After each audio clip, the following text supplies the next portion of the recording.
इस वीडियो को लाइक कीजिए, अपने दोस्तों के साथ शेयर कीजिए और अगर अभी तक आपने हमारे चैनल को सब्सक्राइब नहीं किया तो इसे सब्सक्राइब कर लीजिए और साथ ही मौजूद बेल आइकन को दबा लीजिए ताकि आपको तमाम नई स्टोरीज मिलती रहे।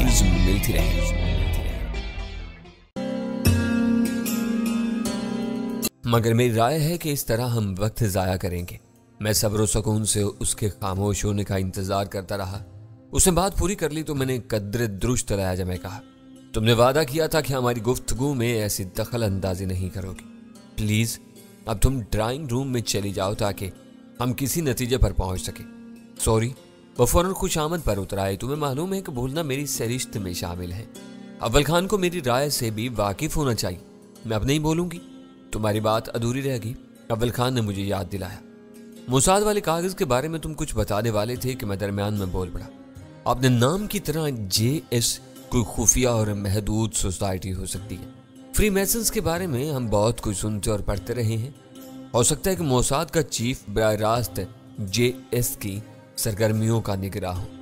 कागज पर चीफ और उसके सेक्रेटरी के डायरेक्ट फोन नंबर भी हो सकते हैं। थ्योरी मुकम्मल और बेदाग है। यह पाकिस्तान के खिलाफ बैनुल-अक़वामी साजिशों की एक तकून है जिसमें CIA, रा और मोसाद वाले मुदव्विस हैं। अव्वल खान बात समझ रहा था। ओब्राइन जो इन साजिशों का तख्लीक़कार था, रुस्तम की एक साजिश के नतीजे में अपने अंजाम से दो चार हो चुका है। मेजर बख्शी को हमने अपनी सफारती मसलहतों और मजबूरियों की बिना पर नज़रअंदाज करने का फैसला कर लिया है। इसकी जगह धनराज गिरफ्त में आया हुआ है। मैंने वजाहत की, पंडित मनोहर लाल जो हमारा शहरी है बज़ाहिर मोसाद का आलाकार नजर आ रहा है। इसे हमारी पूरी तवज्जो की जरूरत है। यानी अब रुस्तम बराह रास्त हमारा मद्द मुकाबिल बन चुका है। अव्वल खान पुरख्याल आवाज में बुड़बुड़ाया, अगर वो कला बंद मकान में महसूर होकर न बैठा होता तो मैं खुद ही उसे नकेल डाल सकता था। मसला यह है कि वहां मुसल्लह मुहाफिजों का एक लश्कर मौजूद है और उसे अपने असर और सूख पर भी घमंड है। तुम्हें किसी न किसी दरवाजे पर दस्तक देनी पड़ेगी। मामला संगीन हो गया है, कुछ न कुछ करना ही पड़ेगा वरना पंडित हाथ से निकल भी सकता है। कल तक तुम रुस्तम के बारे में इतने मोहतात थे कि पंडित के घर जाने से भी गुरेज किया। ऐसा ना हो कि उस कोशिश में तुम किसी दुश्वारी में पड़ जाओ। वीरा एक मर्तबा फिर बोल पड़ी। इस बार उसका लहजा मुसालिहाना था, इसलिए मैंने उसे मुदाखलत पर टोकने का इरादा मुलतवी कर दिया। यह अच्छा हुआ कि अब तक मेरे हाथ बिल्कुल साफ है और डैनी ने अपने या कर्नल जमाल दस्ती के मारूफ नाम की बजाय मलिक मुमताज के रूप में रुस्तम का सामना किया है। एक अनापरस्त जागीरदार से जाती मुखासमत के खौफ के बिना पर वो इल्जाम तराशियां नहीं कर सकेगा।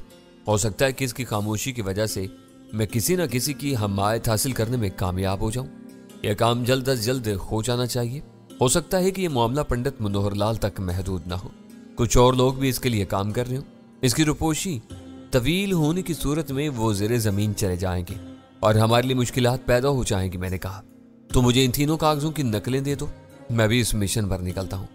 यही ले जाओ, रास्ते से फोटो कापियाँ करवा लेना। मैंने वो कागज उसे दे दिए। वो उठ रहा था कि गजाला उसके लिए चाय ले आई और इसे मजीद कुछ देर के लिए बैठना पड़ गया। अव्वल खान के जाने के बाद मेरे ज़हन पर एक अजीब सा इज़्तिराब तारी हो गया था। सामने बहुत कुछ नजर आ रहा था मगर मैं बेबस था। अगली कामयाबियों या नाकामियों का दारो मदार अव्वल खान के मिशन पर था। दोपहर के खाने के बाद सुल्तान शाह नए घर के लिए खरीदारी के मिशन पर निकल गया। इस मरतबा गजाला को मजबूरन इसके साथ जाना पड़ा क्योंकि घरदारी की ज़रूरियात के बारे में सुल्तान शाह की मालूमात का खजाना सिफर से कुछ ज्यादा था। इन दोनों के जाने के बाद घर में मेरे और वीरा के सिवा कोई नहीं रहा था। अमेरिका से वापसी के बाद उसे ऐसा मौका पहली बार मिला था। मेरे ज़हन पर उसकी तरफ से हल्का सा खौफ सवार होने लगा। गनीमत यह हुआ कि मौका मुयस्सर आने पर वो मेरी तरफ आने की बजाय अपने कमरे में जा घुसी और मैंने इस मोहलत से फायदा उठाते हुए मसरूफ रहने का एक हीला सोच लिया। जहांगीर दिन में अपनी गोल्डन फार्मेसी चलाता था। मैंने अपने कमरे से उसका नंबर मिला लिया। दुकान में दो मुलाजमीन की मौजूदगी की वजह से वो फुर्सत से बैठा हुआ था। मेरी आवाज़ सुनकर खुश हो गया और चहकने लगा। आज तुम हैट्रिक मुकम्मल कर रहे हो। पिछले 2 दिनों से घर आ रहे थे और अब फोन पर मौजूद हो। मुझ पर यकायक इतने मेहरबान क्यों हो गए हो? मेहरबानी नहीं, बस एक इत्तला देनी थी। हम नए मकान में मुंतकिल हो चुके हैं। चाहो तो यहाँ का फ़ोन नंबर लिख लो, ज़रूरत के वक्त काम आएगा। मुबारक हो, अब तुम दोबारा साहिब जायदाद हो गए हो। नंबर बताओ, अब रोज़ गपशप हुआ करेगी। मैंने उसे नंबर लिखवाने के बाद कहा, दिन के उजाले में तुम बहुत माकूल बातें करते हो। शाम को पीने के बाद तुम्हारी अकल पर ऐसी खाक पड़ती है कि मातम करने को दिल चाहता है। घर में रहकर अकल इस्तेमाल करने की जरूरत ही नहीं पड़ती। یہ کام سلمہ کرتی ہے، اسی وجہ سے میں نے آج تک اسے چکھنے تک کی دعوت نہیں دی۔ اوہ، تو تم ایسے امکانات پر بھی غور کرتے رہتے ہو؟ میں نے ملامت امیز لہجے میں پوچھا۔ جب سے ویرا کو پیتے دیکھا ہے کئی بار یہ خیال آیا ہے، لیکن سلمہ ہے اور ویرا۔ سلمہ 2 گھونٹ لے کر چگد ہو جائے گی، ویرا ذہین اور حاضر جواب ہو جاتی ہے، اور شاید تھوڑی سی بے تکلف بھی۔ میں نے طنزیہ لہجہ میں لقمہ دیا۔ وہ بے ساختہ ہنس پڑا۔ تم بہت گھنے ہو، ہر چھوٹی سی چھوٹی بات تاڑ لیتے ہو۔ سب سے بڑی خوبی یہ ہے کہ وہ گوری ہے، دیسی عورتوں کی طرح کسی بے تکلفی کا برا نہیں مناتی۔ جی چاہتا ہے کہ اس کے سامنے آدمی پوری بوتل چڑھا کر ناچنا شروع کر دے۔ اب تم دن دہاڑے بہک رہے ہو۔ میں نے اسے ڈانٹا۔ دکان تمہاری روزی ہے، وہاں بیٹھ کر اپنے ملازموں کے سامنے ایسی باتیں کرتے ہوئے تمہیں شرم نہیں آتی؟ اونچی آواز میں تو اس سے کہیں ہلکی باتیں بھی باعث شرم ہوتی ہیں۔ میری آواز بہت نیچی ہے، اس نے مکارانہ لہجہ میں کہا۔ دراصل ویرا دن رات تمہارے ساتھ رہ کر اپنی قدر کھو بیٹھی ہے، ورنہ۔ اسی وقت ویرا ہاتھ میں اسکاچ کا ایک گلاس لیے مٹکتی ہوئی بہت شوق انداز میں دروازے سے کمرے میں داخل ہوئی، اور میں نے فوراً ہی جہانگیر کی بات کاٹ دی۔ تم نے اس کا نام لیا اور وہ آ گئی، کہو تو اسے بلا کر تمہاری بات کروا دوں۔ پہلے تم سے باتیں ختم ہو جائیں تو اسے بلا لینا، اس سے بات کر کے طبیعت خوش ہو جاتی ہے۔ جہانگیر کا جواب سننے کے دوران میں نے ماؤتھ پیس پر ہاتھ رکھ کر فون کال کے بارے میں ویرا کے استفسار کا جواب دیا۔ ویرا جہانگیر کا نام سن کر بستر پر میرے قریب ہی بیٹھ گئی اور میں سمٹ کر ایک طرف ہو گیا۔ مجھ سے تمہیں اور کیا باتیں کرنی ہیں؟ ویرا کے غیر متوقع نزول نے میرے ذہن کو منتشر کر کے رکھ دیا تھا۔ لنچ کے بعد اس کی وہ میں نوشی میرے لیے خطرے کی گھنٹی تھی۔ اپنے آس پاس میرے لیے بھی کوئی مکان دیکھ لو، فلیٹ میں کچھ مزہ نہیں آتا، اس بہانے ہم ایک دوسرے کے قریب بھی ہو جائیں گے۔ میرے قرب کے نتائج تم پہلے ہی بھگت چکے ہو، اب میں نہیں چاہتا کہ میری وجہ سے تمہیں کوئی نقصان پہنچے۔ بہتر یہ کہ جہاں رہ رہے ہو وہیں دل لگانے کی کوشش کرو۔ کس سے دل لگاؤں؟ یہ کام سلمہ کے ساتھ تو ہرگز نہیں ہو سکتا۔ فی الحال فلیٹ ہی سے دل لگاؤ، تمہاری بدنیتی کے بنا پر وہ ملازمہ بھی نہیں بدلے گی۔ یار انتہا ہے، وہ بچی 1200 روپے لے رہی ہے، بڑی آئے گی تو وہ اتنے ہی پیسوں میں بہت زیادہ کام کرے گی۔ یہ معمولی سی بات تم ہی اس کی کھوپڑی میں ڈال دو تو میں زندگی بھر تمہارا احسان نہیں بھولوں گا۔ میری روکھی پیکی زندگی میں تھوڑی سی رونق اور باہر آ جائے گی۔ ویرا سے بات کر لینا، میں نے اپنے قریب بیٹھی ہوئی ویرا کو آنکھ مار کر کہا۔ ہو سکتا ہے کہ وہ 2-4 روز کے لیے تمہاری مہمان نوازی قبول کر لے، میں اس سے زیادہ کچھ نہیں کر سکتا۔ کبھی کبھی تم بہت طوطا چشم ہو جاتے ہو، اس نے شکوہ کیا۔ اسے فون کر کے میں نے خود کو مصروف کرنا چاہا تھا، وہ ادھر ادھر کی ہانکتا رہا۔ جب وہ میرے تیز و تند جوابوں سے اکتا گیا تو میں نے اسی کے کہنے پر ریسیور ویرا کو دے دیا۔ فون پر ہم دونوں میں سے کسی ایک کے مصروف ہونے ہی میں عافیت تھی۔ ویرا کو جہانگیر کے بارے میں بہت کچھ معلوم تھا، اس کی خوش آمدانہ تعریفوں سے خوش ہونا اور پھر باتوں کو طول دیتے چلے جانا ہمیشہ ویرا کے پسندیدہ مشاغل رہے تھے۔ ریسیور اسے دیتے ہی میں مسیری سے اتر کر کمرے سے نکل گیا۔ میں خاصی دیر تک ڈرائنگ روم میں بیٹھا ٹیلی ویژن پروگرام دیکھتا رہا، لیکن ویرا میرے کمرے سے برآمد نہیں ہوئی۔ وہ اس وقت جس موڈ میں تھی اس کے لیے جہانگیر ہی اس کے ساتھ موضوع گفتگو کر سکتا تھا۔ ٹیلی ویژن پروگرام دیکھتے ہوئے بھی میرے ذہن میں پنڈت موساد اور JS کے نام چکرا رہے تھے۔ اچانک مجھے خیال آیا کہ کاپی کے کاغذ پر موساد کے نام کے ساتھ لکھے ہوئے 2 نمبروں پر براہ راست ڈائلنگ کر کے یہ معلوم کیا جا سکتا تھا کہ وہ واقعی اسرائیل کے کسی شہر کے نمبر تھے یا میں کسی غلط فہمی کا شکار ہو گیا تھا۔ وہ خیال آتے ہی میں تیزی سے اپنے کمرے کی طرف لپکا۔ ویرا فون کا ریسیور کان سے لگائے میری مسیری پر نیم دراز تھی اور ہنس ہنس کر باتیں کر رہی تھی۔ اس کے گلاس کا آدھا سیال اس کے معدے میں اتر چکا تھا۔ لمحے بھر کے لیے مجھے اس کے احمقانہ انہماک پر غصہ آیا، مگر میں فوراً ہی وہاں سے ہٹ گیا۔ ویرا کی اس معیویت میں میرے لیے امان ہی امان تھی۔ ٹیلی فون کی پرانی ڈائریکٹریاں میں ڈرائنگ روم کی ایک دراز میں پہلے ہی دیکھ چکا تھا۔ میں نے اس کی پہلی جلد نکالی اور اس کے مخصوص صفحات پر موجود اس فہرست کو دیکھا جس میں دنیا بھر کے مختلف ملکوں اور شہروں کے لیے براہ راست ڈائلنگ کے کوڈ موجود تھے۔ ایک بار پھر دوسری بار بھی جائزہ لیا، لیکن ایران اور اٹلی کے درمیان تو کیا پوری فہرست میں کہیں بھی اسرائیل کا نام یا کوڈ موجود نہیں تھا۔ ڈائریکٹری چھوڑ کر میں نے ایک مرتبہ پھر کمرے میں جھانکا تو ویرا اپنے شغل میں مصروف تھی۔ گلاس ایک چھوٹا سا گھونٹ لے کر وہ دوبارہ فون پر مخاطب ہو گئی۔ میرے لیے اسے چھیڑنا مناسب تھا، نہ میں زیادہ دیر صبر کر سکتا تھا۔ میں نے کمرے سے موبائل فون اٹھایا اور ٹیلی ویژن کی آواز بند کر کے ڈرائنگ روم میں بیٹھ گیا۔ ٹیلی فون پر انکوائری کا نمبر ملانا جو ایک شیر لانے سے کم نہیں تھا۔ متعدد کوششوں کے بعد نمبر ملا تو دیر تک گھنٹی بجتی رہی، جس کے بعد آپریٹر کی آواز آئی۔ اس سے شکایت بے سود تھی، کچھ کہتا تو وہ برہم ہو کر لائن بند بھی کر سکتا تھا۔ میری زبان سے اسرائیل کا نام سنتے ہی آپریٹر نے طنزیہ لہجے میں پوچھا کہ مجھے اسرائیل سے کیا کام پڑ گیا تھا۔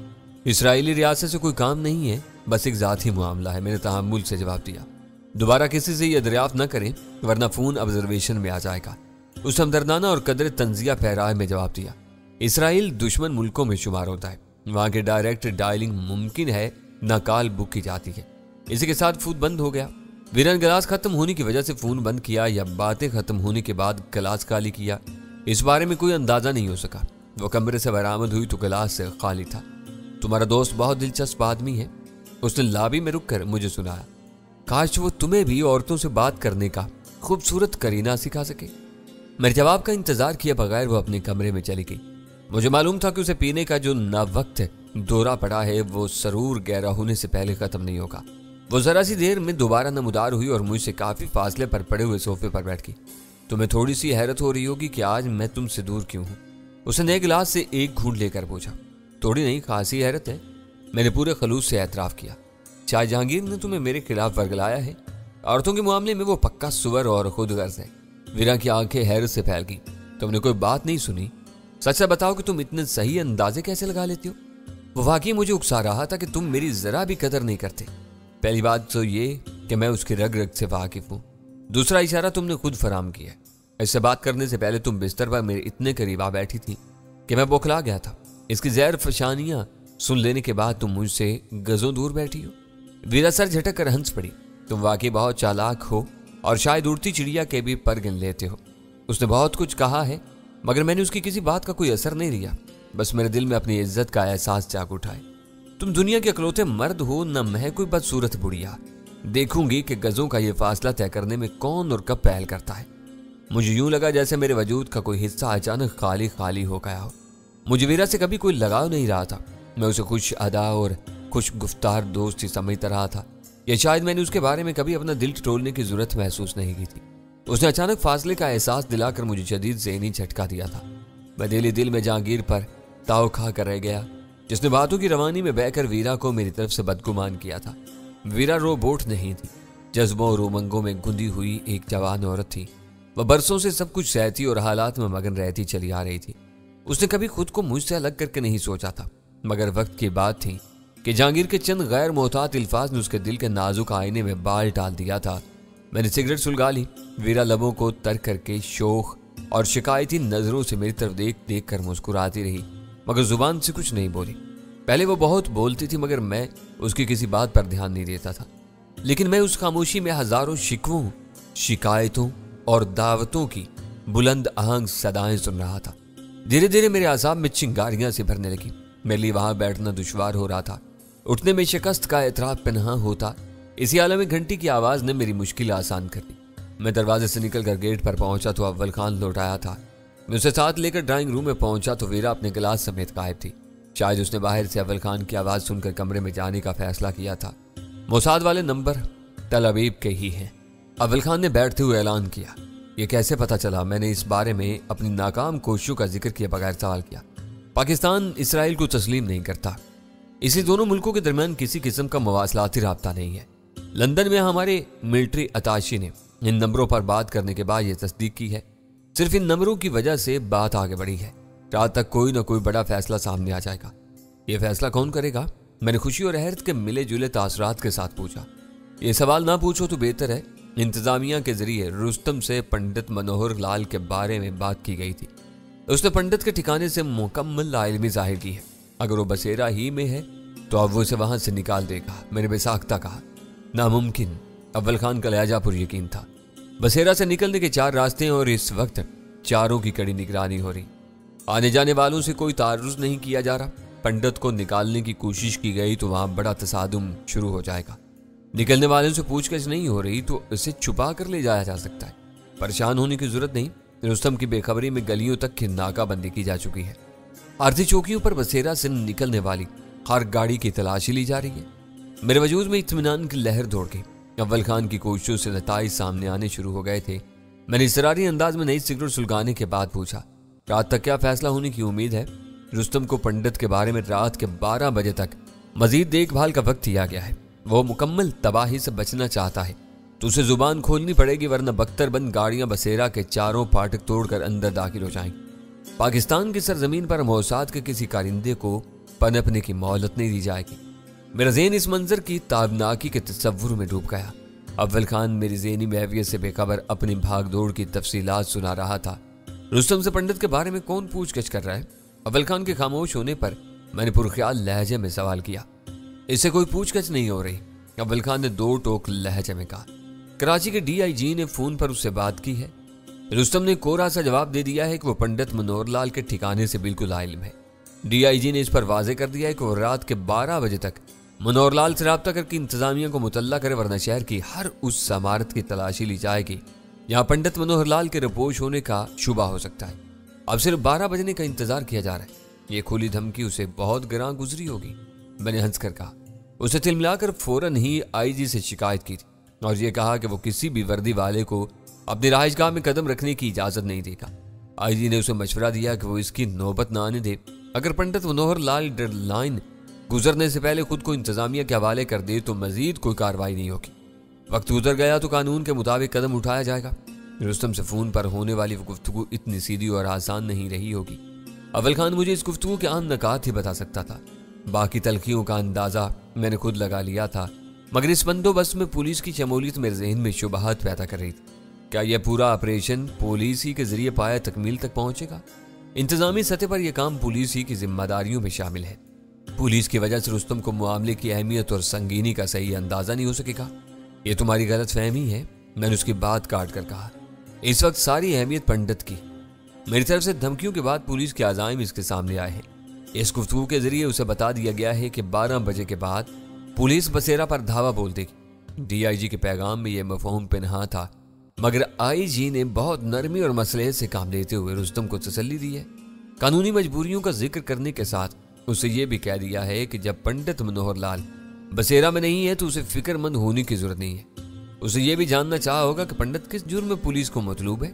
ہو سکتا ہے کہ ایسی بات ہوئی ہو، مگر میں اس سے لا علم ہوں۔ میرے سوال کا جواب نہیں ملا۔ کیا یہ پورا معاملہ پولیس کی تحویل میں دے دیا گیا ہے؟ ہم نے انٹیلیجنس بیورو سے رابطہ کیا تھا۔ تل ابیب کے نمبروں کی تصدیق ہوتے ہی وہ معاملے کی تہہ تک پہنچ گئے۔ اب یہ ان کا کھیل ہے، وہ اسے مقامی پولیس فورس کے ذریعے کھیلنا چاہ رہے ہیں۔ ہو سکتا ہے کہ پولیس افسران کو یہ نہ بتایا گیا ہو کہ پنڈت کی تجوری سے کچھ مشتبہ کاغذ برآمد ہوئے۔ میں گہرا سانس لے کر رہ گیا۔ میں سمجھ رہا تھا کہ تم نے از خود مقامی پولیس سے کام لینے کا فیصلہ کیا ہے۔ یہ بات تم بھی جانتی ہو کہ پولیس کے محکمے میں رستم کے خاصے ہمدرد پائے جاتے ہیں۔ اول خان مسکراتے بولا، میں تمہاری الجھن کو سمجھ رہا ہوں۔ تم لوگ خاموشی سے موسیٰ کو اٹھا لائے تھے۔ شہر کے کسی تھانے میں اس کی گمشدگی کی ایف آئی آر درج نہیں ہوئی، لیکن پولیس شہر میں اسے تلاش کرتی پھر رہی تھی۔ عوام سے بہت قریب رہ کر کام کرنے والے ہر سرکاری ادارے میں ایسی کالی بھیڑیں موجود ہوتی ہیں۔ ان کے باوجود یہ ادارے اپنی کارگزاری دکھاتے رہتے ہیں۔ مجھے امید ہے کہ آج کی کارروائی اتنی ذمہ داری اور رازداری کے ساتھ کی جائے گی کہ رستم کے کسی ہمدرد کو اپنا کام دکھانے کا موقع نہیں ملے گا۔ رستم میں ذرا بھی عقل ہے تو اب وہ پنڈت کو اپنے گھر سے نکال دے گا، ویرا نے پورے اعتماد سے کہا۔ وہ چند منٹ قبل ہمارے درمیان خاموشی سے آ بیٹھی۔ یہ نہ بھولو کہ ہم رستم کو نیست و نابود کرنے نہیں چاہ رہے۔ ہمارا اصل ٹارگٹ ہے پنڈت منوہر لال ہے، اول خان نے کہا۔ اگر وہ کسی خون خرابے کے بغیر ہمارے ہاتھ آ جاتا ہے تو ہمارا کیا بگڑتا ہے؟ یہ تمہاری سوچ ہو سکتی ہے، میری نظروں میں تو رستم بھی خطرناک مجرم ہے۔ پنڈت کے ساتھ اس کا صفایا ہونا بھی بہت ضروری ہے، ویرا نے جواب دیا۔ وہ اپنے کاموں میں بہت ماہر ہے۔ ہو سکتا ہے کہ پنڈت کو کسی ایسی ترکیب سے باہر نکال دے کہ پولیس والوں کو ہوا بھی نہ لگ سکے۔ اس امکان کی حتی المقدور پیش بندی کر لی گئی ہے، اول خان نے تحمل سے کام لیتے ہوئے اسے سمجھایا۔ بسیرا سے آنے والے ہر راستے پر پولیس کی چوکیاں قائم کر دی گئی ہیں جو ادھر سے آنے والی گاڑیوں کی تلاشی لے رہی ہیں۔ شہر کے بہت سے علاقوں میں عام طور سے ایسی کاروائیاں ہوتی رہتی۔ رستم کو کوئی شبہ نہیں ہونا چاہیے۔ اگر اسے علم ہو بھی جاتا ہے تو کوئی فرق نہیں پڑے گا، وہ پنڈت کو غائب کرنے کا ارادہ ملتوی کر دے گا۔ وہ دونوں اس موضوع پر باتیں کرتے رہے۔ ویرا پورے خلوص کے ساتھ یہ چاہتی تھی کہ پنڈت کے ساتھ ہی رستم کو بھی کیفر کردار تک پہنچانا ضروری ہے۔ دوسری طرف اول خان رستم کے بارے میں قدر لچک کا مظاہرہ کر رہا تھا۔ اس کا خیال تھا کہ رستم نے اوبرائن ڈیسنٹ کو نئی دہلی میں موت کے گھاٹ اتار کر ہم لوگوں پر احسان کیا تھا، جس کے صلے میں وہ تھوڑی سی مہلت کا حقدار ہو چکا تھا۔ میں خود بھی رستم کے اس کارنامے سے مرعوب تھا، لیکن اس کا اعمال نامہ اس قدر سیاہ تھا کہ آخرکار اسے بھی جہنم واصل ہونا تھا۔ ہم اسے ایک بڑا کام لے چکے تھے۔ یہ ممکن نہیں تھا کہ محاذ آرائی کا آغاز ہونے کے بعد وہ ہمارے لیے ایسا ہی کوئی دوسرا اہم کام سر انجام دے سکے۔ وہ خود پنڈت کو پولیس کے حوالے کرے گا، نہ اسے بسیرا سے نکالنے کا خطرہ مولے گا۔ میں نے ان کی گفتگو میں دخل دیتے ہوئے کہا، اس से तसादुम नागुज़ीर नजर आ रहा है। मैं तो ये समझने से भी कासिर हूं कि इसे इतना वक्त क्यों दिया गया है। वीरा ने एतराज किया, वो कोई अमन पसंद और मुअज़्ज़ज़ शहरी नहीं है जिसे ढील दी जाए। जो कुछ करना है अभी और इसी वक्त होना चाहिए। इसे कोई ढील नहीं दी जा रही। अव्वल खान ने फौरन ये वजाहत की। उसे बता दिया गया है कि पंडित मनोहर लाल के सिलसिले में उस पर शुबा किया जा रहा है। वो हमारे जाल में है। जितनी उछल कूद करेगा जाल में मजीद फंसता ही चला जाएगा। उसका नमक खाकर अपने फराइज से गद्दारी करने वालों को इससे हमदर्दी हो सकती है। बज़ाहिर कोई भी उसका बही ख्वाह और दोस्त नजर नहीं आ रहा। फिर रात के 12 बजे तक हाथ पर हाथ धरे बैठे रहने की क्या तुक है। ये हमारी मजबूरी है।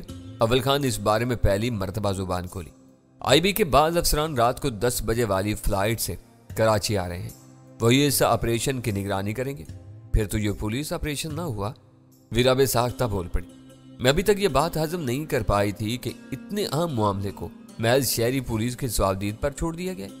अव्वल खान हंस पड़ा। तकनीकी तौर पर ये पुलिस ऑपरेशन ही कहलाएगा, मगर इसकी निगरानी आईबी वाले करेंगे। इनके सिवा किसी को यह इल्म नहीं है कि पंडित मनोहर लाल को क्यों तलाश किया जा रहा है। ऐसी सूरत में हम लोग भी कार्रवाई में शरीक हो सकेंगे। वीरा ने पुरउम्मीद लहजे में पूछा।